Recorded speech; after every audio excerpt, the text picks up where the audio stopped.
नमस्कार दोस्तों, मैं हूं नीलम सिंह। आप देख रहे हैं नेताजी.live। जैसा कि आप जानते हैं, हमारे इस चैनल के माध्यम से हमारी ये कोशिश होती है कि हम आप तक आपके पसंदीदा नेताओं के दिए गए वक्तव्य और भाषण को आप तक पहुंचाएं, वो भी असंपादित। आइए आज की इस कड़ी में देखते हैं क्या कह रहे हैं भारतीय जनता पार्टी राष्ट्रीय उपाध्यक्ष और छत्तीसगढ़ के पूर्व मुख्यमंत्री डॉक्टर रमन सिंह।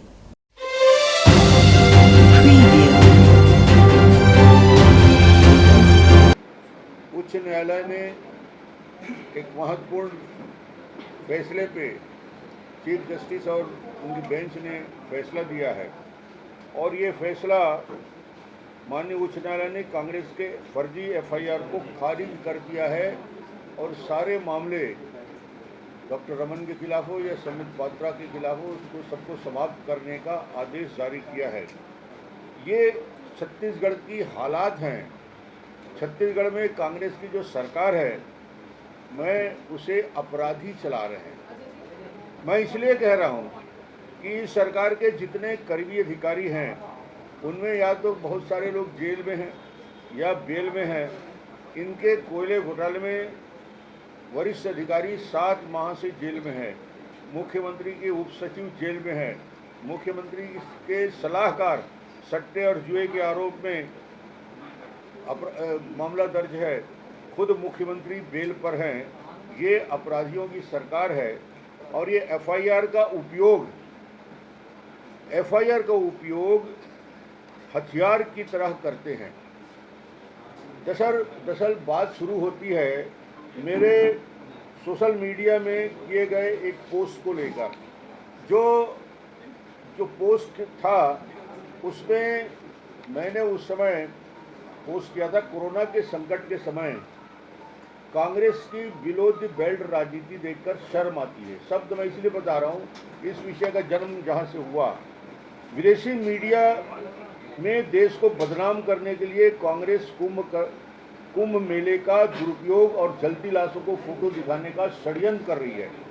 महामारी के साथ लड़ने के बजाय कांग्रेस लोगों को आपस में लड़ा रही है और उसके साथ ये डिटेल जिसमें कैसे मोदी सरकार को विदेशी मीडिया में बदनाम करने का षड्यंत्र पार्टी ने किया था, उसको एक्सपोज करने का काम हमने किया था।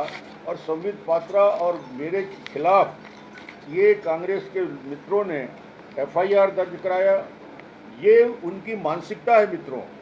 उनके काले कारनामे के खिलाफ कोई भी बोले, एफआईआर दर्ज करके अभिव्यक्ति की आज़ादी को दबाने का प्रयास करते हैं। मगर ये सारे मामले जब न्यायालय तक पहुंचते हैं, न्यायालय में जाते जाते वो सारी बातें दूध का दूध और पानी का पानी आज हो गया। और एक बार फिर कांग्रेस के काले करतूत के कारण उन्हें हार का सामना करना पड़ा और न्यायालय ने कांग्रेस के इस फर्जी एफआईआर को निरस्त कर दिया।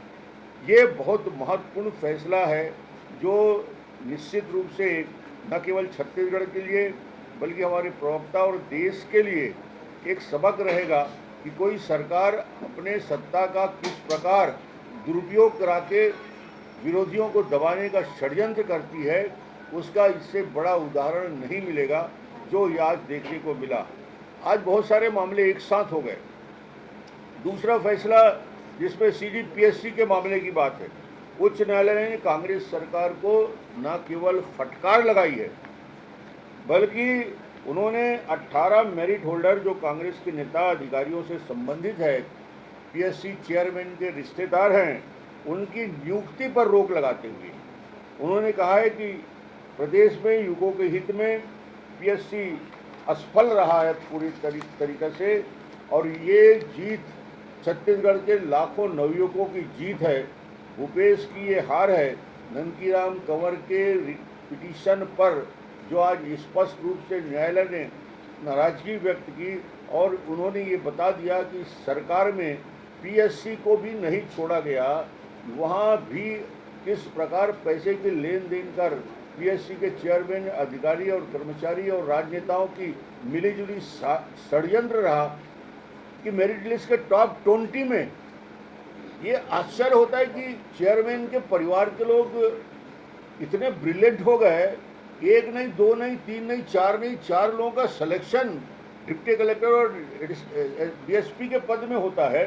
वो अजीब, ऐसा खानदान हमने नहीं देखा दुनिया में। एक परिवार के 4 लोगों का एक पीएससी में सिलेक्शन होता है, और जब चेयरमैन उनका चाचा, उनका पिता और उनका परिवार का व्यक्ति रहता है। ये छत्तीसगढ़ को कलंकित करने वाला निर्णय रहा है, फैसला रहा है। और आज निश्चित रूप से हजारों युवकों को, लाखों युवकों के मन में संतोष हुआ होगा कि वो जिस लड़ाई को लड़ रहे थे और जिस बात को बता रहे थे, उसका एक संदेश आज न्यायालय ने सही फैसला देकर बता दिया है कि इस प्रकार की गतिविधियां नहीं चल सकती। ये निश्चित रूप से आज तीसरा विषय इसी में बोल देता हूँ, फिर आपसे बात करूँगा। प्रधानमंत्री जी ने महिला आरक्षण बिल को मंजूरी दिलवाई है, और मुझे लगता है कि नए संसद भवन में प्रवेश के साथ, नई संकल्प, नई सोच के साथ देश में ऐसा फैसला जो इस 9 साल के कार्यकाल का, या कहें कि संसदीय इतिहास का माइलस्टोन बनने जा रहा है। महिलाओं को 33% आरक्षण देने का ऐतिहासिक फैसला हुआ। ये युगों तक महिलाओं को आत्मनिर्भरता, उन्नति की दिशा में भागीदारी में सफल होगा। और ये इसके लिए प्रधानमंत्री जी को और पूरे मंत्रिमंडल के साथियों को मैं बधाई देना चाहता हूँ। ये फैसला बहुत बड़ा फैसला है और बहुत हिम्मत के साथ प्रधानमंत्री जी ने लिया। ये अपराध गढ़ बनता जा रहा है छत्तीसगढ़। अपराधियों को छत्तीसगढ़ में ऐसा लगता है कि ऐसी सरकार है जहाँ सब प्रकार की छूट उनको मिलती है, और दिन दहाड़े जिस प्रकार की लूट की वारदात हो रही है, हत्या की वारदात हो रही है, जिस प्रकार की घटनाएं हो रही है, ये छत्तीसगढ़ आज किस दिशा में जा रहा है। भिलाई की घटना, मलकीत सिंह के ऊपर सिर्फ इसलिए चाकू से वार किया जाता है, उसकी हत्या कर दी जाती है क्योंकि उसने हिंदुस्तान जिंदाबाद कहा। बेमेतरा की घटना भी उसका चश्मदीद गवाह है, लव जिहाद के नाम से भुवनेश्वर साहू की हत्या कर दी जाती। कवर्धा में क्या स्थिति बनी, कर्फ्यू लगा, आतंक का राज रहा, और कवर्धा में भगवा ध्वज को जूते के तले रौंदने की साजिश की। ये सरकार ने 5 साल में और क्या किया। ये कल पाटन में समझौता नहीं करूंगा। नहीं, अब टीएस सिंहदेव यदि प्रधानमंत्री जी के मंच में बैठकर इस बात को बेबाकी के साथ बोलते हैं कि फेडरल स्ट्रक्चर में राज्य और केंद्र के अपने अपने सीमाएं हैं, और यहाँ ज़रूरत होती है नरेंद्र मोदी जी केंद्र से भरपूर सहायता जब हमने मांगा दिया है। ये निश्चित रूप से एक ईमानदार स्वीकृति है कि भारतीय जनता पार्टी के केंद्र की सरकार छत्तीसगढ़ को भरपूर सहयोग कर रही है, बल्कि जो सहयोग कर रही है उसका उपयोग नहीं कर पा रहे हैं। 16 लाख आवास दिया प्रधानमंत्री जी ने, और 16 लाख आवास का उपयोग भूपेश जी ने ना करके 16 लाख आवास लौटा दिया। ये स्थिति छत्तीसगढ़ में। ये मुख्यमंत्री भीड़ नहीं थी, अमित शाह की सभा में भीड़ नहीं थी, परिवर्तन यात्रा में भीड़ नहीं है। इनका सुझाव मेरा यही है कि चश्मे का नंबर थोड़ा ठीक करा लें किसी डॉक्टर से। सर, जहां आप माइलस्टोन कह रहे हैं महिला आरक्षण बिल को, वहीं कांग्रेस इसको चुनावी जुमला कहेंगे। कांग्रेस ने ये सारे मुद्दे को लेकर, मनमोहन सिंह की सरकार थी, 10 साल तक प्रधानमंत्री के पद में थे, उसके पहले कांग्रेस की लगातार सरकार थी। यदि कांग्रेस की इच्छा शक्ति होती, राजनीति करने की इच्छा होती, देखिए हम यदि अच्छा कदम उठाएंगे तो राजनीतिक दृष्टि से लाभ तो मिलेगा। जब हम राजनीति कर रहे हैं तो लाभ हानि तो के विषय को लेकर छोड़िए, मगर कांग्रेस को जब अवसर था 50-60 साल तक, तो कांग्रेस ने क्यों नहीं किया। सबसे बड़ा प्रश्न ये है, इतना नैतिक साहस सिर्फ नरेंद्र मोदी में है कि बड़े कदम उठा सकते। सर, केंद्र ने कृष्णकुंज को लेकर, उसको लेकर जनता के बीच जाने वाली है। राम गमन पथ में श्वेत पत्र जारी करे मुख्यमंत्री, पूरे केंद्र सरकार की योजनाओं और पैसे का लाभ रहे हैं। स्टेट बजट में कितना दिया ये तो बताएं, कितना खर्च किया ये तो बताएं। सिर्फ पेपर में फोटो छपवाने से राम गमन पथ नहीं बनता। उस रूट में जो रास्ते बने हैं उसको आइडेंटिफाई करके उस सड़क को बनाने का काम भारतीय जनता पार्टी के 15 साल में हुआ था, जो राम गमन पथ बताते हैं। 1 पैसा भी भूपेश ने खर्च किया होगा उस राम गमन पथ में, बजट में 1 रुपया भी रखा होगा तो बताएं। भिलाई में प्रियंका की सभा भी है, ये बोल रहे हैं शक्ति प्रदर्शन की तैयारी है दोनों ओर से। ये परिवर्तन यात्रा की सफलता से घबराई हुई है कांग्रेस पार्टी। जिस प्रकार रिस्पांस छोटे छोटे गांव में, छोटे छोटे चौक चौराहे में इस परिवर्तन यात्रा को मिल रहा है, 10,000 15,000 की संख्या स्वाभाविक रूप से आ रही है, उससे परेशान होकर अब इनको समझ में नहीं आ रहा है कि पाटन को बचाने के लिए क्या किया जाए। तो इनके पास एक ट्रम्प कार्ड बाकी है, तो प्रियंका को ला रहे हैं, मगर इससे कोई फर्क नहीं पड़ने वाला। आज तो चीफ जस्टिस साहब ने सरकार को इन सारे विषयों को पक्ष रखने के कहा है और इनकी नियुक्ति के आदेश को रोक लगाने का कहा है। 2 फैसला साफ साफ शब्दों में आए हैं। अब आगे चीफ जस्टिस साहब उसके गुणदोष के आधार पर बाकी निर्णय लेंगे। ये रायगढ़ में लूट हुई, उस पर लाया और कांग्रेस जो है महिला सम्मेलन करा रही, क्या महिला फैक्टर को रखकर इस बार विधानसभा चुनाव में आगे बढ़ रही दोनों पार्टी?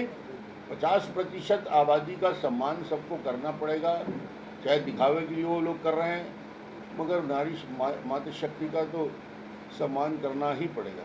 ये धर्मों को लेकर ये पनाबू होगा कहा जा रहा है, अभी तो स्पेसिफिक चर्चा चल रही है, क्या लगता है 30% आरक्षण? देखिए, ये आप भी समझ रहे हैं, मैं भी समझ रहा हूँ कि संविधान संशोधन बिल होता है, कॉन्स्टिट्यूशन अमेंडमेंट होता है। राज्यसभा लोकसभा के साथ विधानसभा में भी इसकी 2/3 विधानसभा में भी मंजूरी होगी, मगर एक निर्णय करके आम सहमति बनाकर प्रधानमंत्री जिस प्रकार आगे बढ़े हैं, अब पूरा रास्ता खुल चुका है। जो सदियों की बेड़ियां है वो टूट चुकी है। देखिए, अब मामला स्पष्ट रूप से सामने आ चुका है और ये इस्टेब्लिश हो चुका है कि 20 लोग जो मेरिट लिस्ट में आए हैं, पूरे प्रदेश और पूरे देश में शंका की सुई उधर घूम रही है। आज न्यायालय ने भी इस बात के लिए इस राज्य सरकार से स्पष्टीकरण मांगा है, जवाब मांगा है कि कैसे ऐसी बात हो सकती है, एक परिवार के 4-4 5-5 लोगों का सिलेक्शन हो। इन सारे बिंदुओं के तथ्य ऐसे तो भारतीय जनता पार्टी के प्रवक्ता ने सीबीआई जांच की भी मांग की है, मगर चूंकि न्यायालय इस मामले को देख रहा है, तभी हमें न्यायालय पे भरोसा करना है।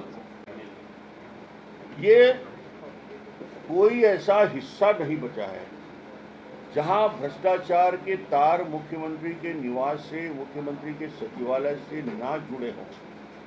और महादेव ऐप में तो ईडी ने स्पष्ट रूप से कह दिया कि ये सारे महादेव ऐप के अंतिम रूप से तार इनके ओएसडी, उनके विभाग के लोगों से जुड़ते हैं। और आज ये भी है कि 160 करोड़ की संपत्ति भी जब्त की गई है। तो मुझे लगता है कि ये पूरा का पूरा जो खेल हो रहा है, सट्टा का, जुआ का, ऑनलाइन गेमिंग का जो गेम हो रहा है, और जिस प्रकार ऑनलाइन जुआ और सट्टा के प्रशिक्षण के लिए युवकों को दुबई भेजकर प्रशिक्षण दिया जा रहा है, तो ये तो छत्तीसगढ़ अपने आप में अनोखा भ्रष्टाचार है कि शराब घोटाला या चावल घोटाला से पेट नहीं भरा, तब महादेव ऐप में जुआ और सट्टा में भी पैसे कमाने की साजिश ये सरकार में जुड़े हुए लोग कर रहे हैं। आपने देखा क्या कह रहे थे भारतीय जनता पार्टी राष्ट्रीय उपाध्यक्ष और छत्तीसगढ़ के पूर्व मुख्यमंत्री डॉक्टर रमन सिंह। इसी तरह हमारे चैनल में बने रहने के लिए चैनल को लाइक करें, शेयर करें और सब्सक्राइब करें। नमस्कार। नेताजी.live के प्रायोजक हैं Satyadeep diagnostic and clinic, Supela, Bhilai.